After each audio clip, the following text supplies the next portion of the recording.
Dispatch 1. The battle for Tamil Nadu politics, which is of course heating up. Hours before campaigning comes to an end, the silence period is all set to begin.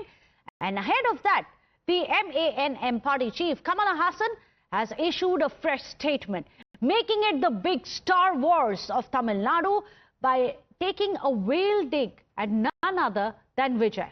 Get the optics of this. Kamal Hassan, the biggest star perhaps that we have seen in South Indian films, and you have Vijay, another mega star. Both of them forces to be reckoned with, fans which cannot be denied.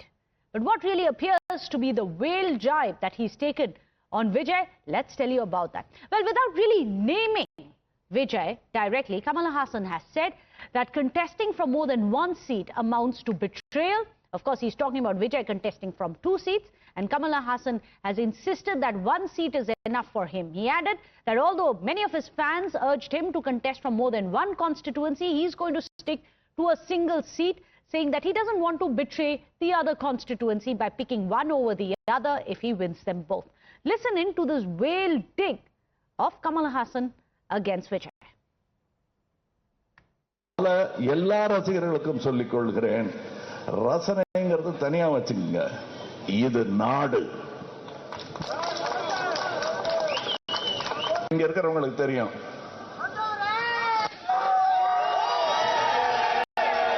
இங்க இருக்கிறவங்களுக்கு தெரியும், அரசியல்னு வரும்போது, தேர்தலுக்கு வரும்போது 2 தொகுதியில் நின்னுலாம் அப்படின்னாங்க.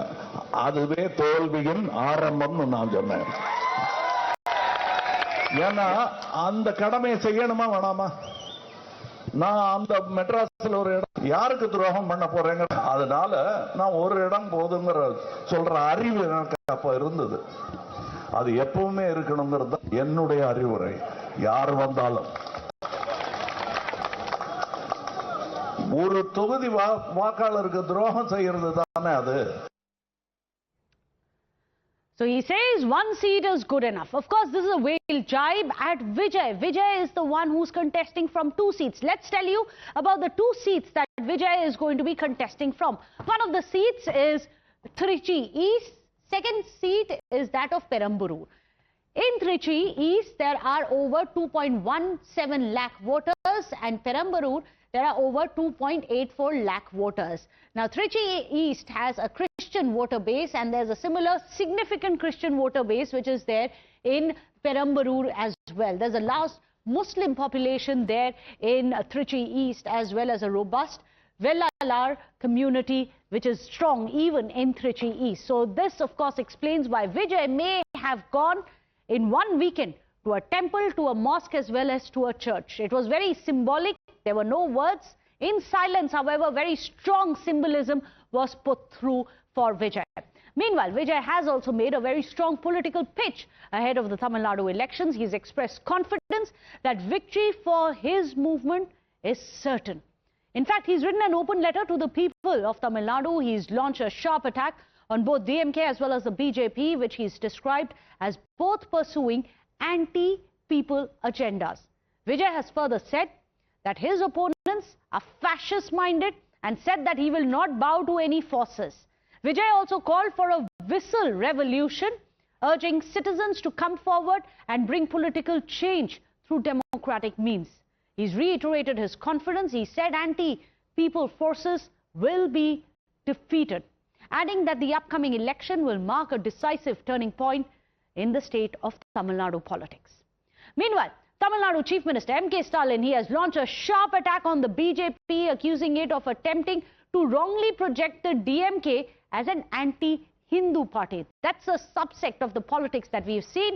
The Chief Minister Stalin has said that BJP is deliberately spreading a false narrative against his party for political gains. Watch this other face-off that we have between the BJP and the DMK. திமுகவை இந்துக்களுக்கு எதிரான கட்சின்னு பொய்யான ஒரு பிரச்சாரத்தை பண்ணிக்கிட்டு இருக்காங்க. திமுக ஒருபோதும் இந்துக்களுக்கு எதிரான கட்சி அல்ல. எங்க ஆட்சியில தான் ஆயிரக்கணக்கான கோவில்களுக்கு குடமுழுக்கு பண்ணியிருக்கிறோம். 7000 கோடி மதிப்புள்ள கோவில் நிலங்களை மீட்டிருக்கிறோம். இப்படி பொய்யான பிரச்சாரம் பண்றவங்களுக்கு ஒண்ணு சொல்றேன், 60 வருஷமா திராவிட கட்சிகள் ஆளுகிற தமிழ்நாட்டில் தான் இந்தியாவிலே அதிகமான கோவில்கள் இருக்கு. So let me go across to Dharini. Dharini, last day of campaign, just a few more hours left, which is why we have seen all guns, or should I say all the big guns coming out and playing. Is Vijay going to be the one factor, if we have to name only one factor to watch out for, which could just change the entire narrative, the entire game? Well, definitely for the past 6 decades, the elections in Tamil Nadu, they've always been about the DMK and the ADMK. Both the Dravidian majors, they've been ruling Tamil Nadu alternatively for the past 6 decades. But this time, there is a third factor, that is the Vijay factor. And TVK strongly believes that they'll be able to cross 35% of votes. But many political surveys by independent entities, it shows that Vijay might get a vote share between 15 to 20%. So Vijay will definitely play the role of a disruptor, and Vijay strongly says that he has the support of the youth population and the women population majorly. So it remains to be seen which party's vote share Vijay is going to eat into the most, whether it is going to be the ruling Dravida Munnetra Kalagam or the ADMK. That is something that remains to be seen. But both ADMK and the DMK, they are dismissing Vijay as just an actor. They say that the crowds that gather for Vijay will not translate into votes and subsequently to seats.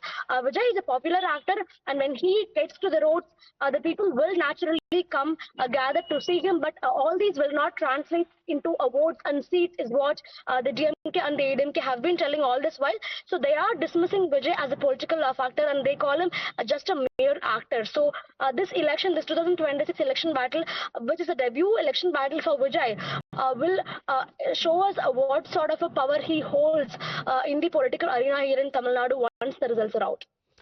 That's going to be an interesting one. Will this be the dark horse which changes the entire two-party? If we have seen a two-party narrative that we've seen in Tamil Nadu, alternating governments, of course, the likes of J. Lalita and Karunanidhi have left behind a big vacuum. But will this be a complete game changer?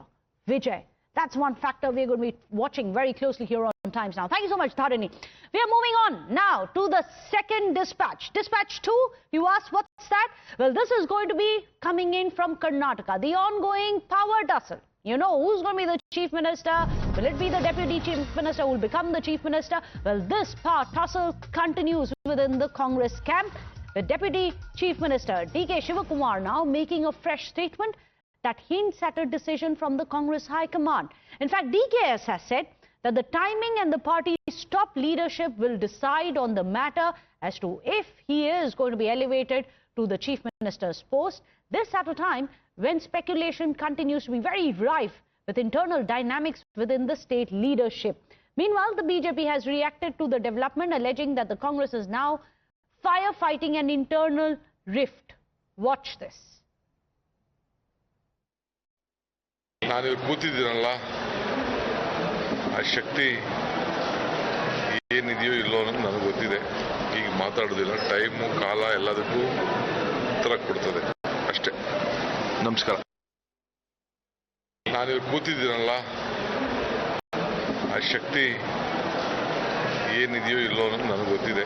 ಈಗ ಮಾತಾಡೋದಿಲ್ಲ, time ಕಾಲ ಎಲ್ಲದಕ್ಕೂ ಉತ್ತರ ಕೊಡ್ತದೆ ಅಷ್ಟೇ.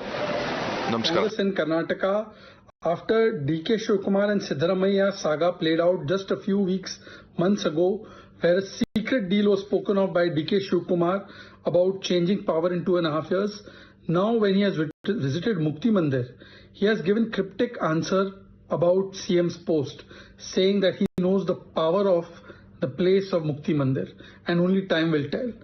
Actually, his bhakti is not with Mukti Mandir. His astha is in High Command, with whom he has a secret deal. And therefore, he is saying that now time has come that he should get Mukti and he should get the post of CM. And this is not the only person who's aspiring for that chair.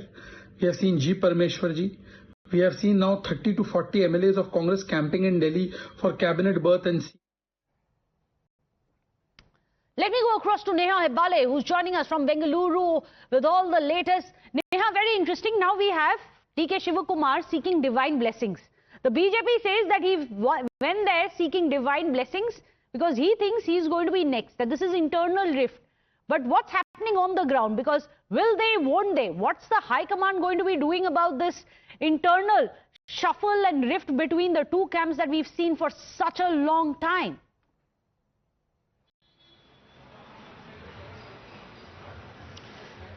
Well, evidently that still remains a big question mark here. Will they or won't they? Would the High Command, change the leadership here in the state or not, is a question that every single time posed to the High Command, there haven't been any clear-cut answers. Remember, every time we've asked the Chief Minister or the Deputy Chief Minister a pointed question about this, they point fingers saying that the High Command will decide. The Deputy Chief Minister, not mincing his words, in the past as well, he said that, patience, of course, would prove its true essence. And he's also often said that, in due course of time, things would be quite clear. He's often, dropped these subtle hints that, likely, of course, that in the coming days that he has faith in the High Command, suggesting, of course, one may read politically between the lines here, but as far as a decision from the Congress High Command really is concerned about the change of leadership, it seems like there's a lot of pressure mounting from MLAs of both camps over here. From the CM's camp, of course, you have MLAs as well, who had gone to Delhi a little while earlier. From the Deputy Chief Minister's camp as well, supporters of the DCM here too, visiting Delhi there, each trying to put their own case forward as to why their respective leaders should either retain power or why the leadership should be changed. Probably a matter of time after the polling right now across, of course, the states. We'll really have to wait and see what happens and whether there's a change of guard. But Neha, every time and again there are these deadlines which are being set. First they said let the budget for the state of Karnataka come in. Then there were other words coming in. I believe it was Siddaramaiah who said let the elections get over. We are going to be busy with campaigning. Now the elections are going to be over soon. Is that a deadline we expect?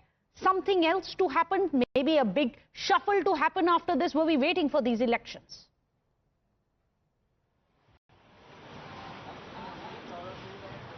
Well, Meghna, understandably so, several MLAs, several senior leaders too here running out of patience in the state of Karnataka as they continue to demand a cabinet reshuffle as well, citing that many ministers who've been holding power for a long time now need to go and new faces or fresh faces need to be accommodated.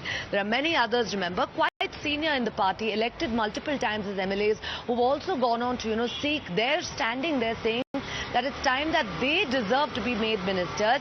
Even as the squabble, of course, over here continues, and it's now moved to Delhi as well. We saw a massive, camp of MLAs, about 35 odd MLAs who had gone down to Delhi as well, seeking a change of leadership or seeking a change of, a complete rejig of the cabinet.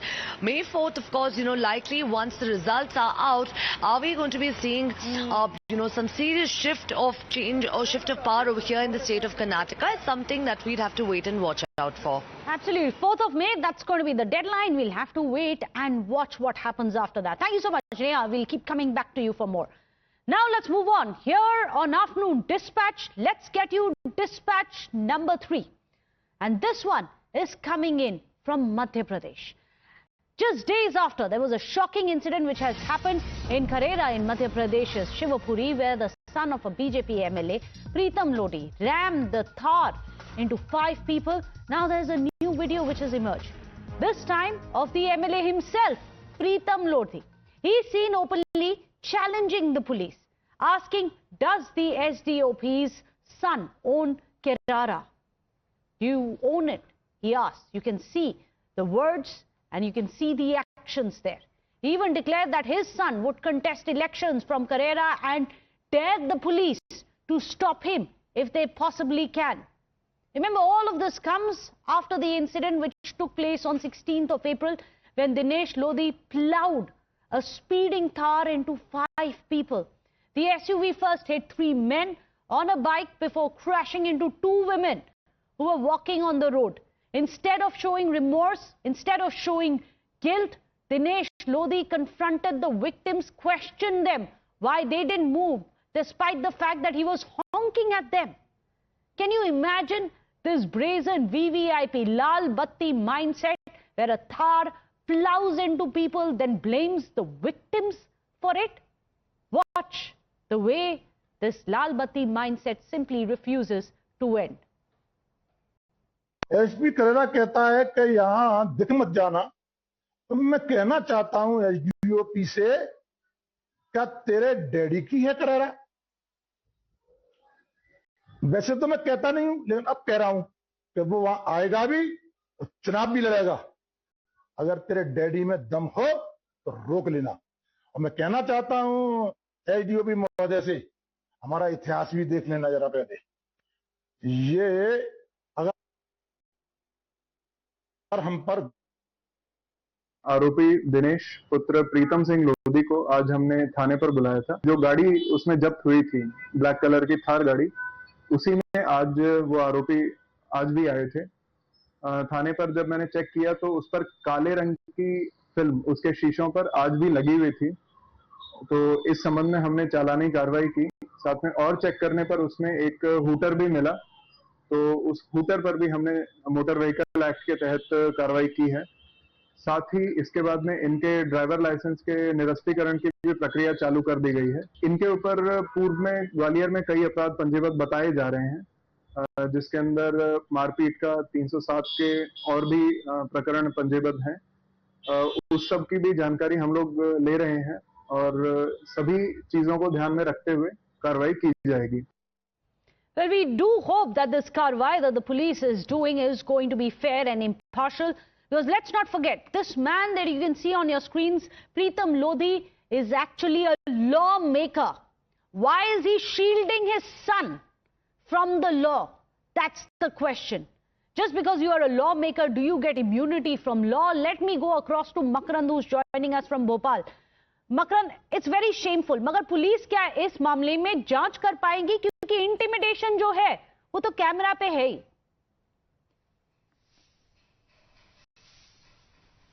जी बिल्कुल, इस पूरे मामले में police ने काफी सख्त रुख इख्तियार किया है और प्रीतम लोधी के बेटे दिनेश लोधी पर कार्रवाई भी की गई है। मोटर व्हीकल एक्ट के तहत कार्रवाई की गई है। इसके अलावा जो एक्सीडेंट हुआ था उसमें भी कायमी की गई है। सबसे बड़ा सवाल यह है कि प्रीतम लोधी जिस तरह से खुलेआम चैलेंज कर रहे हैं वो कहीं ना कहीं आपत्तिजनक है और सीधे तौर पर कानून और जनप्रतिनिधियों की लड़ाई एक तरह से खुलकर के सामने आ गई है।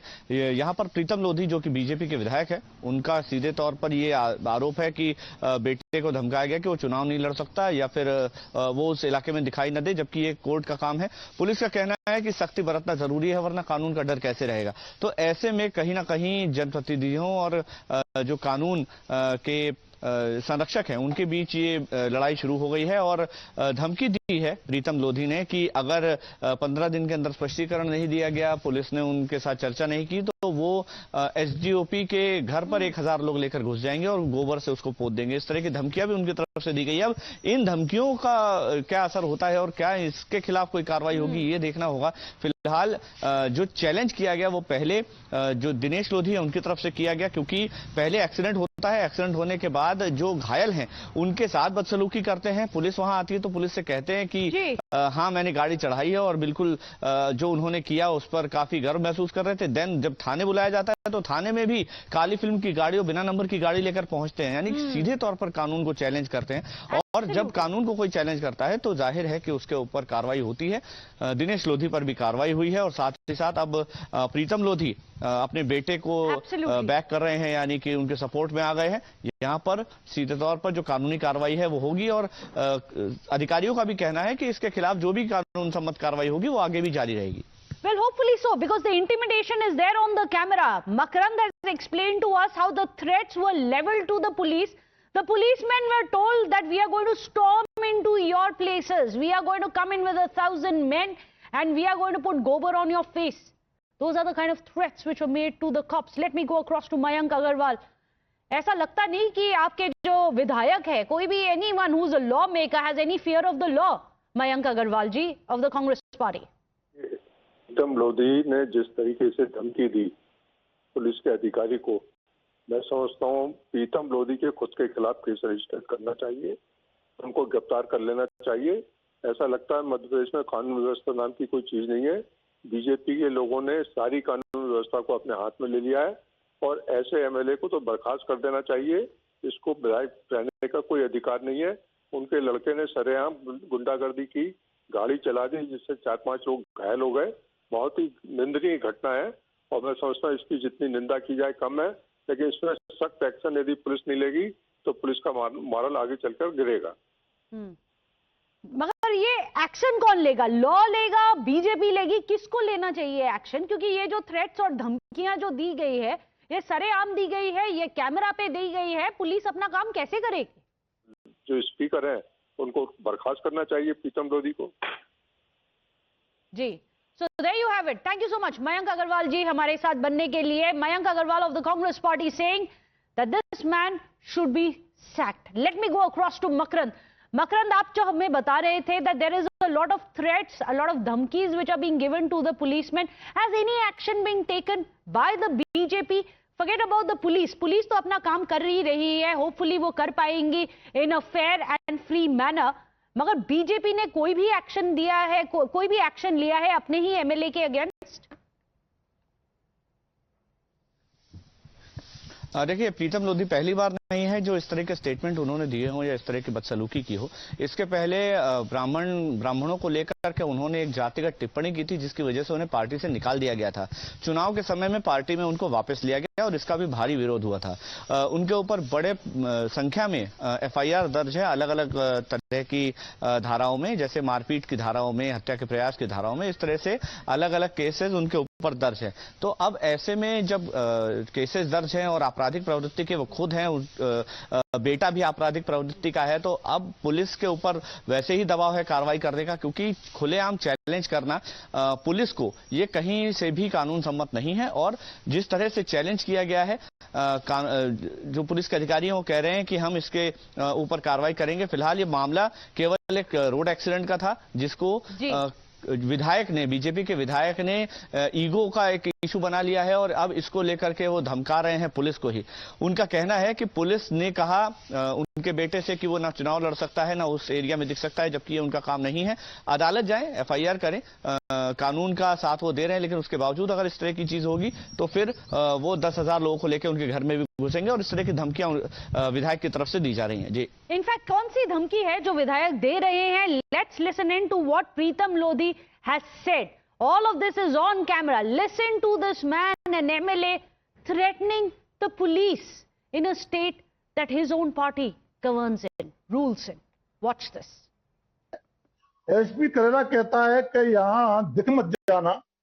तो मैं कहना चाहता हूं एसडीओपी से, क्या तेरे डैडी की है करेरा?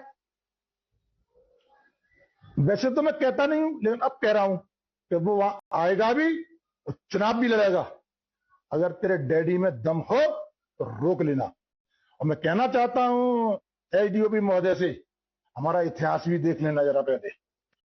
ये अगर हम पर गलत इल्जाम और अगर गलत दबाव और गलत तरीके से बर्ताव करोगे तो हम सहन नहीं करेंगे और हम इसका जवाब भी देंगे। हम ये मैं कहना चाहता हूं करेरा एसडीओपी से कि आज एक आदिवासी महिला ट्रक कुचल के मार गया, कि मैं पूछना चाहता हूं कि तुम उसके स्पॉट पे गए, तुमने जांच की?